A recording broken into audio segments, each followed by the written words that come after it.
How to download HappyMod on Android. Hello everyone, welcome back to our channel. This is Rose and let me guide you to download HappyMod application on Android device. Without further ado, let's get started. Open Google Play Store on your device, navigate to search icon and search bar at top of your screen and type in HappyMod. So you need to note that HappyMod isn't available on the Google Play Store. So, since HappyMod is a third party app, it's not available on the Google Play Store.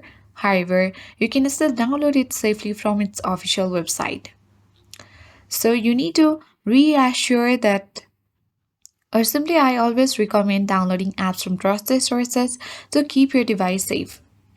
So, if you are looking for modded apps, keep in mind that not all of them are safe. You need to always check users' review and permissions before installing any third-party application. I hope this guide was informative. If it was, then do like, share, comment, and do not forget to subscribe the channel for more tech and tips videos. Thank you for watching, and I'll see you in the next video.